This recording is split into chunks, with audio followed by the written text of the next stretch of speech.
അപ്പോൾ അന്നേരം ഇദ്ദേഹം പറഞ്ഞ് ഞാനും പഠിച്ചിട്ടില്ല, അതുകൊണ്ട് ഇത് ഒരു കാര്യം ചെയ്യും, ഇന്ന് രാമകൃഷ്ണ സ്വാമിയിൽ നിന്നും പൂജ പഠിക്കാം. അങ്ങനെ രാമകൃഷ്ണ സ്വാമിയിൽ നിന്നും പൂജ പഠിച്ച്, ആഗമാനന്ദ സ്വാമിയുടെ ശിഷ്യനാണ് രാമകൃഷ്ണ സ്വാമി. അപ്പോൾ രാമകൃഷ്ണ സ്വാമി നമുക്ക് ഈ പൂജകളെല്ലാം പറഞ്ഞു തന്നു.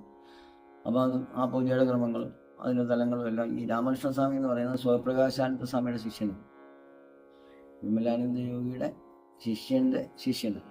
അതാണ് നമ്മൾ ബോംബെ ഈ പറയുന്ന ആഗമാനന്ദ സ്വാമി, സ്വപ്രകാശാനന്ദ ഭാരതി, രാമകൃഷ്ണ സ്വാമി. ആ പരമ്പരയിലുള്ള അവിടെ ഒടുക്കത്തെ കണ്ണിയ രാമകൃഷ്ണ സ്വാമി അദ്ദേഹം ഞങ്ങൾക്ക് പറഞ്ഞു തന്നതാണ് ഈ പൂജാതി ക്രമങ്ങളെല്ലാം. അപ്പോൾ ആ പൂജ ഇപ്പോൾ നമ്മൾ നടത്തുന്നുണ്ട്. എല്ലാ ഞായറാഴ്ചയും നമ്മൾ ഇവിടെ പൂജ ചെയ്യും, ഹോമമുണ്ട്.